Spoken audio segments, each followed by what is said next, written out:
গভীর রাতে হঠাৎ করেই আন্তর্জাতিক কূটনীতির একাধিক গোপন লাইন একসাথে সক্রিয় হয়ে ওঠে। বার্তা যায়, বার্তা আসে, কিন্তু বাইরে থেকে কিছুই বোঝা যায় না। অথচ ভেতরে ভেতরে যেন এক বিশাল খেলা শুরু হয়ে গেছে।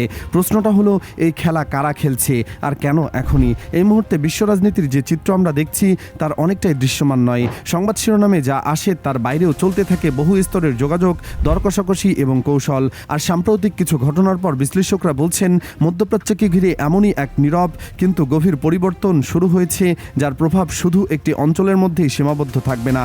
প্রথমে নজর পড়ে দক্ষিণ এশিয়ার দিকে। পাকিস্তানের মাটিতে হঠাৎ করে গুরুত্বপূর্ণ বৈঠক শুরু হয়। আন্তর্জাতিক গণমাধ্যমে খবর আসে, ইউনাইটেড স্টেটসের একটি উচ্চ পর্যায়ের প্রতিনিধি দল দ্রুত সেখানে পৌঁছেছে। কেন এত তাড়াহুড়ো? কি এমন ঘটেছে যার জন্য এই জরুরি আলোচনা? প্রাথমিকভাবে ধারণা করা হচ্ছিল এটি হয়তো একটি কূটনৈতিক উদ্যোগ, মধ্যপ্রাচ্যের উত্তেজনা কমানোর চেষ্টা। কিন্তু ধীরে ধীরে বিষয়টি অন্যদিকে মোড় নিতে শুরু করে, কারণ একই সাথে আরেকটি অপ্রত্যাশিত ঘটনা ঘটে। ওয়াং ই, চায়না এর শীর্ষ কূটনীতিক, হঠাৎ করেই সফর করেন পিয়ংইয়ংয়ে। এই সফরে কোনো সাধারণ কূটনৈতিক সফর নয়, এটি ছিল অত্যন্ত গোপনীয় এবং দ্রুত সম্পন্ন করা একটি বৈঠক। আর এখানেই তৈরি হয় নতুন প্রশ্ন, কেন এখন এবং কার সাথে? উত্তরটি খুব দ্রুত সামনে আসে। সেই বৈঠকে উপস্থিত ছিলেন কিম জং উন, আর এখান থেকে শুরু হয় জল্পনা। এই বৈঠকের সঙ্গে কি মধ্যপ্রাচ্যের বর্তমান পরিস্থিতির কোনো সম্পর্ক আছে? বিশ্লেষকরা বলছেন সম্পর্ক আছে, এবং সেটি সরাসরি। কারণ একই সময় তেহরান থেকেও আসতে থাকে কিছু কঠোর বার্তা। ইরান জানিয়ে দেয় তারা আর আগের মতো কোনো আপোষ করতে প্রস্তুত নয়। বিশেষ করে অর্থনৈতিক নিষেধাজ্ঞা এবং আটকে থাকা সম্পদের বিষয়ে তারা এবার একেবারে স্পষ্ট অবস্থান নিয়েছে। এখানেই গল্পে আসে আরেকটি গুরুত্বপূর্ণ মোড়। বিভিন্ন সূত্রে দাবি করা হচ্ছে ইরান তাদের বিদেশে আটকে থাকা বিপুল অর্থ ফেরত চেয়েছে, যার পরিমাণ $100 বিলিয়ন বেশি বলে উল্লেখ করা হয়েছে। এই অর্থ মূলত তেল রপ্তানি থেকে অর্জিত, যা দীর্ঘদিন ধরে বিভিন্ন নিষেধাজ্ঞার কারণে ব্যবহার করা যায়নি। এখন প্রশ্ন হলো, এই দাবি কি শুধুই অর্থনৈতিক, নাকি এর পেছনে রয়েছে বড় কোনো কৌশল?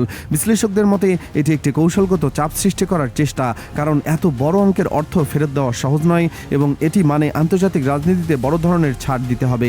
ফলে আলোচনা এগোনোই কঠিন হয়ে পড়ে। কেউ কেউ বলছেন এই আলোচনা সফল হওয়ার সম্ভাবনা খুবই কম। ঠিক এই জায়গাতেই আরেকটা স্তর যুক্ত হয়। যখন মনে হচ্ছিল আলোচনা হবে, তখন পর্দার আড়ালে অন্য এক সমীকরণ তৈরি হতে থাকে। চায়না ধীরে ধীরে নিজেকে এমনভাবে অবস্থান করাতে শুরু করে যাতে তারা সরাসরি সামনে না থেকেও পুরো পরিস্থিতিতে প্রভাব ফেলতে পারে, এবং এখানে উত্তর কোরিয়ার নাম সামনে আসে। দীর্ঘদিন ধরে তুলনামূলক নীরব থাকা নর্থ কোরিয়া আবার আলোচনায় চলে আসে।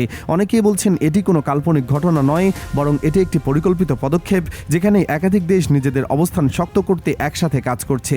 তবে এখানে একটা বিষয় পরিষ্কার করে বলা জরুরি, অনেকের দাবি এখনো যাচাই করা তথ্য নয়, যেমন সরাসরি সামরিক জোট বা তাৎক্ষণিক হামলার পরিকল্পনা।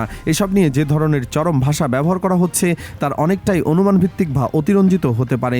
বাস্তব পরিস্থিতি সাধারণত অনেক বেশি জটিল এবং ধীর গতির।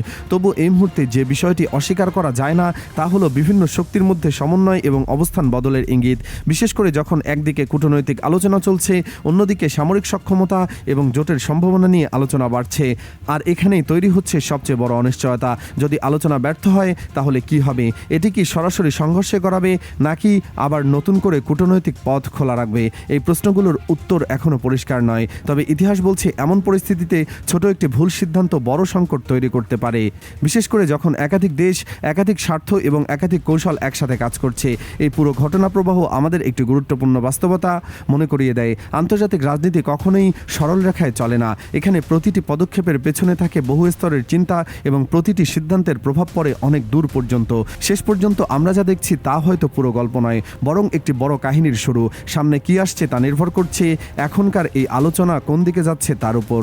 আর সেই কারণেই এখন পুরো বিশ্ব অপেক্ষা করছে, কারণ এই নীরব উত্তেজনার শেষ কোথায় সেটি ঠিক করে দেবে আগামী দিনের ভূরাজনীতির নতুন মানচিত্র।